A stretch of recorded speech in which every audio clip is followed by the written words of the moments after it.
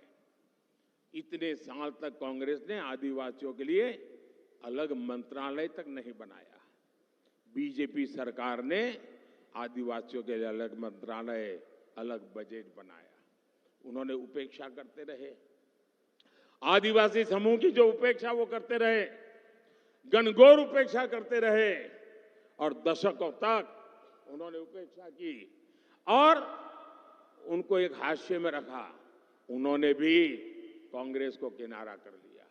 आज देश में आदिवासी बाहुल्य क्षेत्रों से भी कांग्रेस या तो गायब हो चुकी है या तो तीसरे नंबर पे कहीं इंतजार करती खड़ी है। कांग्रेस इन लोगों ने कांग्रेस के छुटकारा ले लिया। आज बीजेपी के एमएलए, एमपी की संख्या सबसे ज्यादा बीजेपी की एससी, एसटी, ओबीसी है। आज मेरे मंत्री परिषद में 60% से ज्यादा एससी, एसटी, ओबीसी समुदाय के लोग हैं और इसलिए कांग्रेस को लगता है सब कुछ लूट गया। अब आने वाले 100 साल तक कहीं कोई किनारा नजर नहीं आ रहा है और इसलिए आज कांग्रेस गरीब को नफरत करने लगी है। आज एससी, एसटी, ओबीसी इनको नफरत करने लगते हैं और ये बात कांग्रेस को बर्दाश्त नहीं हो रही है। भाइयों बहनों, कांग्रेस एससी, एसटी, ओबीसी को बहुत नाराज है। उनकी वोट बैंक चली गई है और इसलिए हम नई साजिश रच रहे हैं और नई साजिश रची है। साथियों,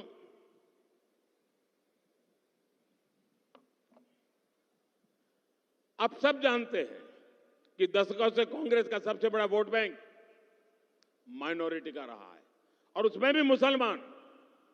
इस वोट बैंक को उन्होंने बहुत पाला पोसा है, बहुत खातिरदारी की है। बीते दशकों में क्षेत्रीय दलों ने कांग्रेस के इस वोट बैंक में भी सेंधमारी कर दी। जो प्रादेशिक पक्ष है ना, उन्होंने उसमें से क्योंकि कांग्रेस 10 बोलती थी वो 20 बोलते थे, कांग्रेस 25 बोलती थी 50। उनको पता चल गया है कि कांग्रेस को मारने का यही तरीका है।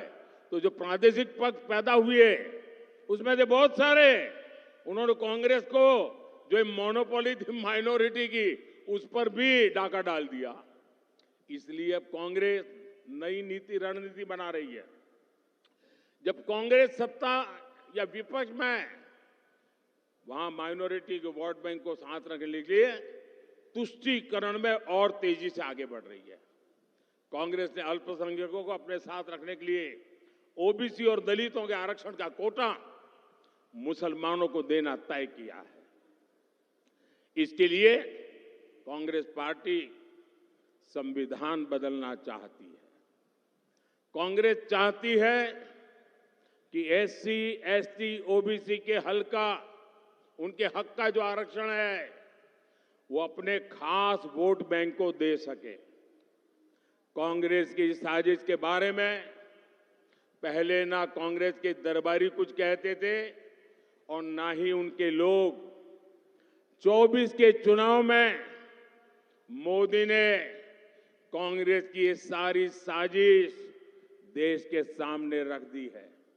इसलिए कांग्रेस और उसके दरबारी मोदी से इतना गुस्से में है। ये चाहे जितना भी गुस्सा कर ले, मोदी आज पूरे देश को ये गारंटी दे रहा है कि एसटी, एससी, ओबीसी और सामान्य वर्ग के जो गरीब लोग हैं उनका जो आरक्षण है, जो संविधान के तहत मिला हुआ है, बाबा साहब आंबेडकर के द्वारा मिला हुआ है, भारत की संसद ने दिया हुआ है, ये बीजेपी की गारंटी है, ये मोदी की गारंटी है, ये बीजेपी सरकार की गारंटी है कि धर्म के आधार पर किसी को भी एससी, एसटी, ओबीसी और जनरल के आरक्षण में से रत्ती भर भी हाथ नहीं लगाए दिया जाएगा।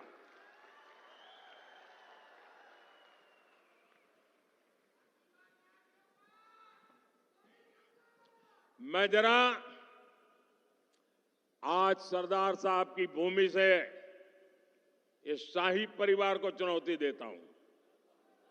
सरदार साहब ने जिंदगी दी थी, अब मैं उनका स्मरण करके दे रहा हूं। मैं सरदार साहब की भूमि से शाही परिवार के शाहजादे को चुनौती देता हूं। मैं सरदार साहब की भूमि से पूरी कांग्रेस को और उनके चट्टे बट्टों को चुनौती देता हूं। मैं उनकी पूरी इकोसिस्टम को चुनौती देता हूं। और मेरी 3 चुनौतियां हैं और मैं मीडिया को भी चुनौती देता हूं। जिन शब्दों में मैं कह रहा हूं उस शब्दों में छाप करके दिखाइए।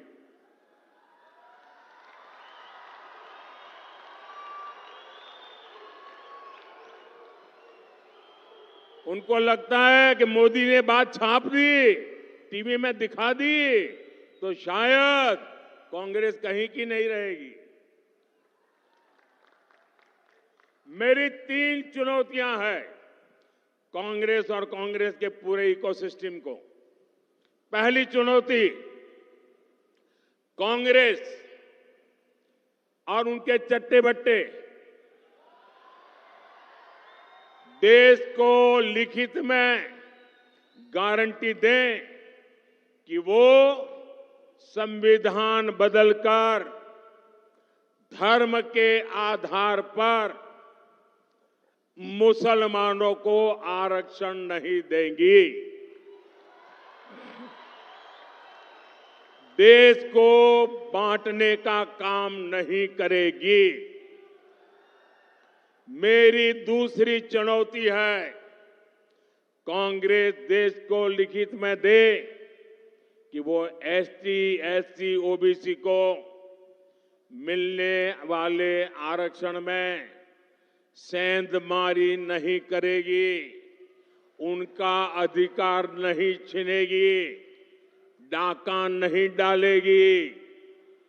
मेरी तीसरी चुनौती है, कांग्रेस देश को लिखित में गारंटी दे कि जिन जिन राज्यों में कांग्रेस की और उसके साथियों की सरकार है, वो कभी भी वोट बैंक की गंदी राजनीति नहीं करेंगे।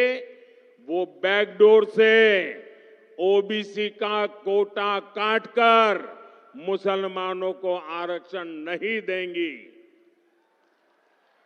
ये मेरी 3 चुनौतियां हैं। शाहजादे, हिम्मत हो तो आ जाओ। संविधान को माथे पर लेकर के नाचने से बात नहीं बनती है। संविधान के लिए जीना, संविधान के लिए मरना, ये सीखना है तो मोदी के पास आओ।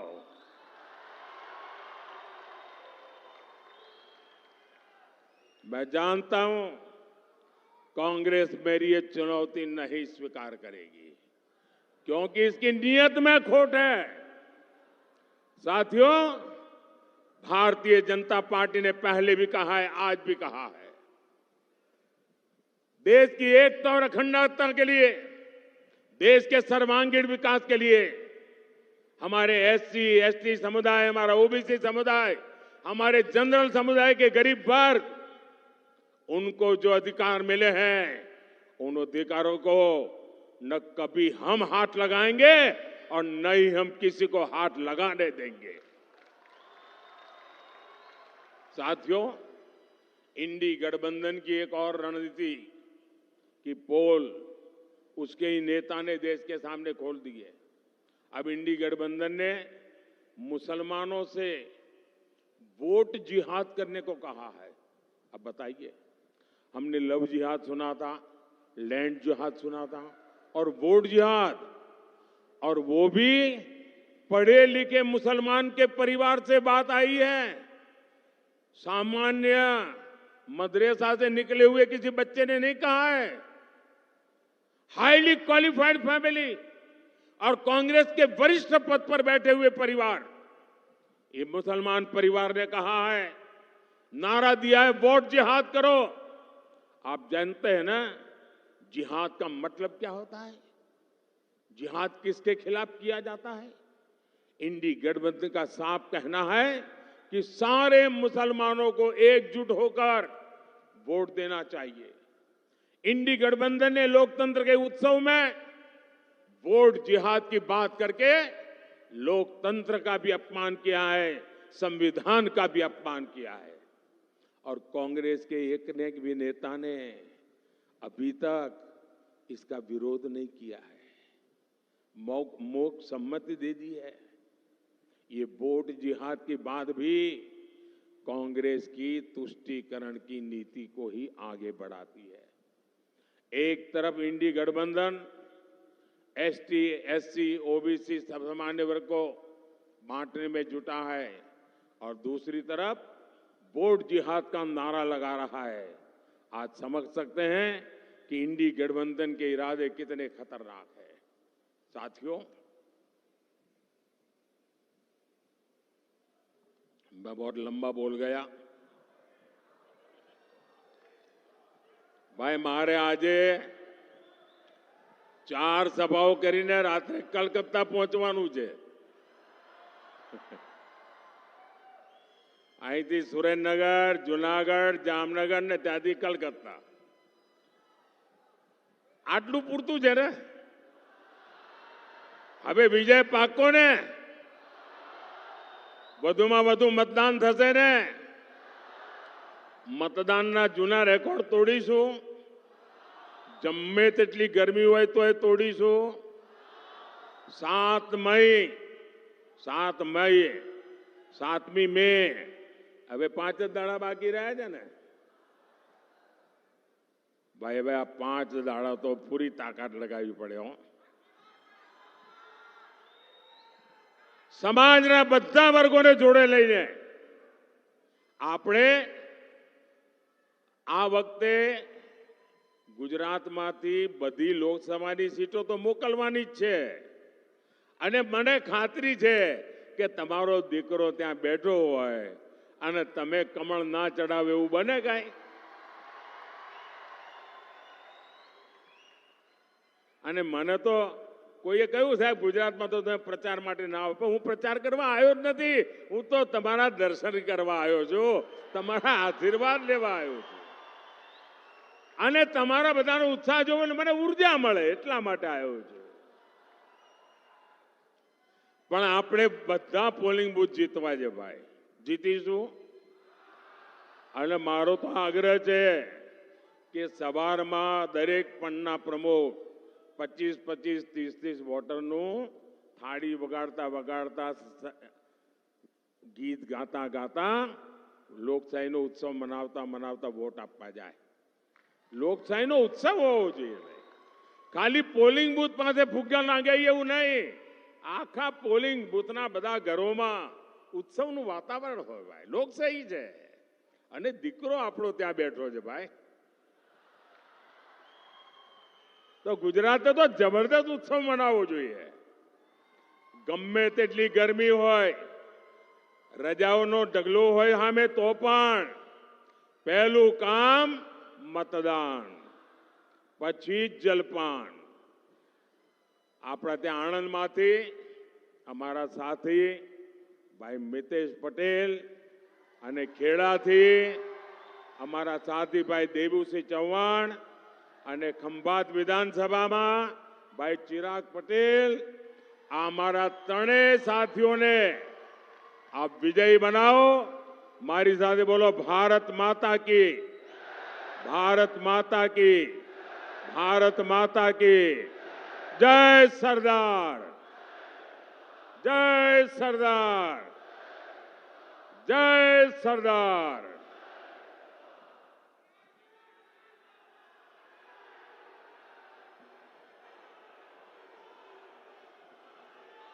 ખૂબ ખૂબ આભાર માનનીય વડાપ્રધાન શ્રી, માનનીય આપણા સૌના માનનીય નરેન્દ્રભાઈ મોદી સાહેબનો।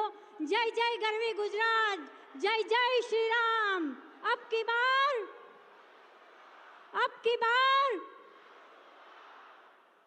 વંદે વંદે ચરોતરની આ ભૂમિ આણંદ અને ખેડાની આ ભૂમિમાંથી આજે માન્ય નરેન્દ્રભાઈ મોદીને આપણે વિશ્વાસ આપીએ છીએ, વચન આપીએ છીએ, વિજય ભવ વિજય ભવ વિજય ભવ.